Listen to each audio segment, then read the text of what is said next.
Hello everyone, welcome back to my YouTube channel W technologies. आज हम Python की बहुत पावरफुल लाइब्रेरी नमपाई के बारे में पढ़ेंगे। नमपाई को यूज़ करते हुए हम बहुत सारे कंप्यूटेशनल टास्क को, मशीन लर्निंग टास्क को और मैथमेटिकल कैलकुलेशंस को बहुत इजीली कैलकुलेट कर सकते हैं, इमेज प्रोसेसिंग में इस्तेमाल कर सकते हैं। नमपाई बहुत एफिशिएंट और फास्ट है। तो इससे पिछली वीडियो में हमने देखा था नमपाई का इंट्रोडक्शन, नमपाई क्यों ज़रूरी है, इसमें कौन कौन से फंक्शन परफॉर्म कर सकते हैं। इंट्रोडक्टरी वीडियो का मैं लिंक इस वीडियो की डिस्क्रिप्शन में दे देता हूँ। आप पहले वो वीडियो देख लें, बाद में ये वाली वीडियो देखें। आज हम देखेंगे कि नमपाई में किस तरह से हम अरेज को क्रिएट कर सकते हैं, मल्टी डायमेंशनल अरेज को, वन डायमेंशनल अरेज को, टू डायमेंशनल अरेज को। पिछली वीडियोस में हमने देखा था किस तरह से नमपाई को इंस्टॉल कर सकते हैं। इसके दो तीन तरीक़ाकार है। सबसे पहले मैंने एक वीडियो बनाई है जिसमें हम जितनी भी हमने लाइब्रेरीज इंस्टॉल करनी होती हैं उसको requirements dot T x T की फाइल के अंदर उन लाइब्रेरीज़ का नाम लिखनी है और उसको इंस्टॉल कर लें। ये ऑटोमेटिकली जो लेटेस्ट पैकेज होता है उसको इंस्टॉल कर देता है। अगर आपने वो वीडियो नहीं देखी तो उसको देख लें। अगर इस तरह से नहीं समझ आती तो मैं यहाँ पे इंस्टॉल करने का आपको तरीका बता देता हूँ। यहाँ पे हम कर लेंगे स्टैटिक पिप इंस्टॉल नमपाई।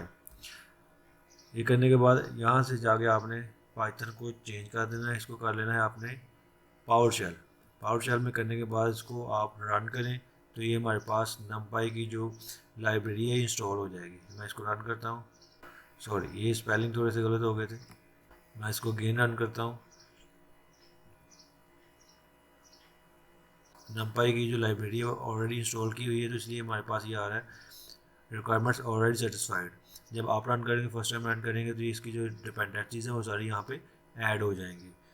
तो चलते हैं, अब देखते हैं किस तरह से हम नमपाई में अरेज को क्रिएट कर सकते हैं और ये अरेज और लिस्ट में डिफरेंस क्या है। सबसे पहले हम नमपाई को यूज़ करें तो नमपाई को इंपोर्ट कर लेंगे।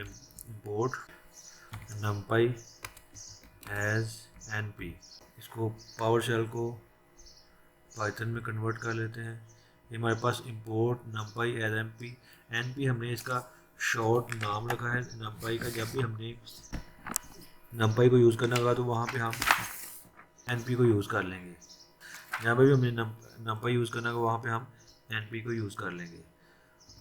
तो हम एक लिस्ट ले लेते हैं,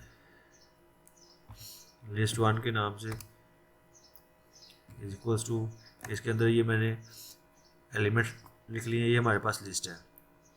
लिस्ट को हम अरे में कन्वर्ट कर लेते हैं। तो मैं यहाँ पे अरे ले लेता हूँ, अरे वन। इसके अंदर मैंने एन पी डॉट अरे, इसको हमने एन पी और इसको अरे में कन्वर्ट कर लिया। अब इसको मैं अगर प्रिंट करवाता हूँ, प्रिंट,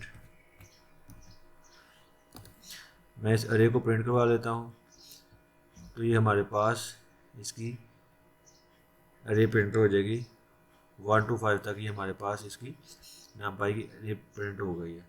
तो अगर इसकी मैं डाटा टाइप देखूँ, हमारे पास इसकी डाटा टाइप क्या है। अरे वन की मैं टाइप यहाँ पे लिख टाइप चेक कर लेता हूँ तो ये हमारे पास नमपाई डॉट एंड अरे मल्टी डायमेंशनल अरे, ये हमारे पास मल्टी डायमेंशनल अरे है। लास्ट वीडियो में हमने देखा था कि अरे के अंदर एक ही तरह की डेटा टाइप्स होती हैं। अब इसके अंदर हमारे पास इंटीजर वैल्यू है। अगर इसमें से किसी वैल्यू को मैं फ्लोट करता हूँ तो ये हमारे पास सारी वैल्यूज़ फ्लोट में कन्वर्ट हो जाएंगी। अब अगर इसको मैं रन करता हूँ तो ये हमारे पास सारी वैल्यूज़, क्योंकि हमने फ्लोट वैल्यू दी है तो ये सारी वैल्यूज़ फ्लोट हो जाएंगी। ये देखें 1 पॉइंट, 2 पॉइंट, 3.5, 4 पॉइंट, ये हमारे पास सारी वैल्यूज़ फ्लोट में कन्वर्ट हो गई। अगर इसी तरह से इस वैल्यू इसको मैं ABC, तो ये बार अगर इसको मैं रन करूँ तो ये हमारे पास सारी वैल्यूज़ स्ट्रिंग में कन्वर्ट हो जाएंगी। 1 अब स्ट्रिंग में कन्वर्ट हो गया, 2 स्ट्रिंग में, ये सारी वैल्यूज़ हमारे पास स्ट्रिंग में कन्वर्ट हो जाएंगी। हमने पढ़ा था इससे पिछली वीडियो में कि हमारे पास जो अरेज हैं, नमपाई अरेज हैं, उनमें एक ही तरह के डाटा टाइप्स होते हैं। उसमें हम मल्टी टाइप के डाटा टाइप्स को नहीं रख सकते। जबकि लिस्ट में यही फ़र्क था कि लिस्ट जो है इसके अंदर हम मल्टीपल टाइप्स ऑफ डाटा रख सकते हैं। इसके अंदर फ्लोट, इंटीजर और स्ट्रिंग वैल्यूज़ को एक ही लिस्ट के अंदर स्टोर किया जा सकता है। जबकि अरेज के अंदर सिर्फ एक ही डाटा टाइप होगी एक टाइम में। उसके अलावा इसको हम एक्सप्लिसिटली डाटा टाइप भी दे सकते हैं। यहाँ पे मैं लिखूँगा तो ये हमारे पास सारी वैल्यूज फ्लोट में कन्वर्ट हो गई हैं। डी टाइप ये हमने एक्सप्लिसिटली इसकी डाटा टाइप दे दिया। डाटा टाइप देंगे तो हमारे पास ये 1 पॉइंट 2 पॉइंट 3 पॉइंट, अगर इसको मैं इंटीजर वैल्यू देता हूँ इंट, तो ये हमारे पास इंटीजर टाइप आ जाएगी। अगर इसी को मैं स्ट्रिंग टाइप देता हूँ तो ये हमारे पास होता है U32। मैं इसको रन करता हूँ तो ये हमारे पास सारी वैल्यूज़ स्ट्रिंग टाइप में कन्वर्ट हो गई। तो इस तरह से हम एक्सप्लिसिटली इस अरे को डाटा टाइप दे सकते हैं। अब इसके बाद हम देख लेते हैं कि किस तरह से हम 2 डायमेंशनल अरे को क्रिएट कर सकते हैं। मैं एक और शेल ले लेता हूँ।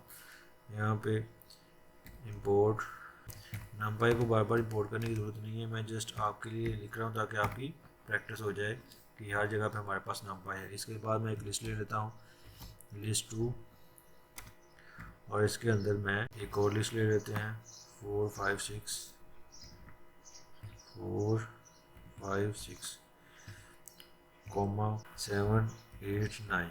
ये हमने मल्टी 2 डायमेंशनल अरे ले ली। 2 डायमेंशनल किस तरह से पता चलेगा, ये हमारे पास जो स्क्वायर ब्रैकेट्स हैं अगर ये हमारे पास 2 होंगी तो ये 2 डायमेंशनल है, अगर ये 3 होंगी तो 3 डायमेंशनल है। उसके बाद इसको मैं एक अरे में कन्वर्ट कर लेता हूँ, np डॉट अरे, और ये लिस्ट का जो लिस्ट थी वो हमने दे दी। उसके बाद इस अरे को मैं प्रिंट करवा देता हूँ, प्रिंट array2। अब इसको मैं रन करता हूँ तो ये हमारे पास 2 डायमेंशनल एरे प्रिंट हो गई। इसी तरह से हमने रेंज का फंक्शन देखा था कि रेंज का फंक्शन इससे पहले हम पढ़ चुके हैं। अगर रेंज का फंक्शन नहीं देखा तो आपको नहीं पता तो फिर पिछली वीडियो देख लें, वहाँ पे मैंने रेंज को एक्सप्लेन किया हुआ डिटेल में। तो इसके बाद हम रेंज का फंक्शन देख लेते हैं। यहाँ पे मैं एक अरे ले लेता हूँ, is equals to np dot a range, और उसको हम दे देंगे 1 से 9। 1 से 9 देंगे तो हमारे पास आपको पता है रेंज का फंक्शन जो है ये 1 से स्टार्ट होगा और ये 9 से 1 कम तक चलेगा, मतलब 8 तक यहाँ पे प्रिंट करेगा। इसको मैं प्रिंट करवा देता हूँ, प्रिंट array3, सेल को रन करते हैं तो ये हमारे पास 1 to 8 वैल्यूज़ प्रिंट हो गई। इसी तरह से हम ए रेंज के फंक्शन को शेप भी दे सकते हैं। शेप देने से हमारे पास जो मल्टी डायमेंशनल एरे प्रिंट हो जाएगी, मल्टी डायमेंशनल एरे प्रिंट हो जाएगी। उसके लिए मैं array3 is equals to np dot arange, इसमें हमने वैल्यूज लेनी है 1 to 7 डॉट रीशेप। रीशेप के अंदर हम वैल्यूज देंगे कि हमें कितनी कॉलम्स और कितनी रोज चाहिए। तो मैं यहाँ पे लिखता हूँ 2 रोज 3 कॉलम्स, तो ये हमारे पास 2 डायमेंशनल अरे प्रिंट हो जाएगी। इसको रन करते हैं तो ये हमारे पास 2 रोज 2 लिखा हुआ है, तो हमारे पास ये पहली रो और ये दूसरी रो प्रिंट हो गई। और इसी तरह से मैंने लिखा था 2.3 2 रोज 3 कॉलम्स, कॉलम्स हमारे पास नहीं है। ये पहला कॉलम 1 4 2 5 और 3 6 तीसरा कॉलम है। इसी तरह से अगर इसको मैं रीशफल करूँ, इसको मैं कर देता हूँ 3 रोज 2 कॉलम्स, तो हमारे पास 3 रोज प्रिंट हो जाएंगे यहाँ पे और 2 कॉलम्स प्रिंट हो जाएंगे। ये हमारे पास पहली रो, दूसरी रो और ये तीसरी रो प्रिंट हो गई है। अभी हमने देखा है कि रेंज के फंक्शन से किस तरह से हम 1 डायमेंशनल अरे प्रिंट करा सकते हैं, और उसी तरह से 2 डायमेंशनल अरे भी हमने रेंज के फंक्शन से देखा है। ये रीशेप का एट्रीब्यूट यूज़ किया है। रीशेप के एट्रीब्यूट का मतलब है कि हमारी जो मैट्रिक्स है वो 2 डायमेंशनल होगी, 3 डायमेंशनल होगी, उसके अंदर कितनी रोज होंगी और कितने कॉलम्स होंगे। तो ये हमने रीशेप का एलिमेंट यूज़ किया है इसकी रोज और कॉलम्स को डिफाइन करने के लिए। इसी तरह से आप जीरोज और वंस को प्रिंट करवा सकते हैं। array4 np डॉट, मैं 1 लिखता हूँ 1 3, मैं अगर इसको प्रिंट करवाते हैं तो हमारे पास 3 1s प्रिंट हो जाएंगे। ये हमारे पास 3 1s प्रिंट हो गए हैं। इसी तरह से इसको मैं कर देता हूँ 8 1s ये प्रिंट कर देगा हमारे पास, तो ये हमारे पास 8 1s इसने प्रिंट करवा दिए हैं। इसी तरह से अगर मैं यहाँ पे चाहता हूँ कि मेरे पास जीरोज़ प्रिंट हो तो मैं जीरोज़ लिख देता हूँ, जीरोज़, इसको रन करते हैं तो हमारे पास ये जीरोज़ प्रिंट हो गया। अगर हमें जीरोज़ प्रिंट करवाने हों या 1 प्रिंट करने हो तो np डॉट जीरोज़ या 1 लिख के और उसकी तादाद लिखने के ये कहाँ तक प्रिंट होंगे, तो ये हमारे पास प्रिंट हो गए हैं। जीरोस प्रिंट हो गए। ये हमारे पास सिंगल वन डायमेंशनल है। अगर इसी तरह से मैं चाहता हूँ कि मैंने टू डायमेंशनल रोज प्रिंट करवानी है, तो उसके लिए हमारे पास यहाँ पे होगा डबल ब्रैकेट, इसके अंदर मैं देता हूँ 3। ये हमारे पास 3 रोज और 3 कॉलम्स प्रिंट हो जाएंगे। इसको मैं रन करता हूँ, हमारे पास 3 कॉलम्स और 3 रोज प्रिंट हो गई। इसी तरह से अगर इसको मैं 2 कर देता हूँ तो हमारे पास 2 रोज 3 कॉलम्स प्रिंट हो जाएंगे। ठीक है जी, ये हमारे पास 2 डायमेंशनल अरेज प्रिंट हो गई।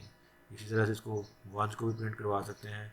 रन करते हैं तो हमारे पास ये 1 प्रिंट हो गए। अगर ये मैं यहाँ पे चाहता हूँ 4 रोज हो और 3 कॉलम हो, तो हमारे पास ये 4 रोज आ गई, first row, second row, third row और 4 रो।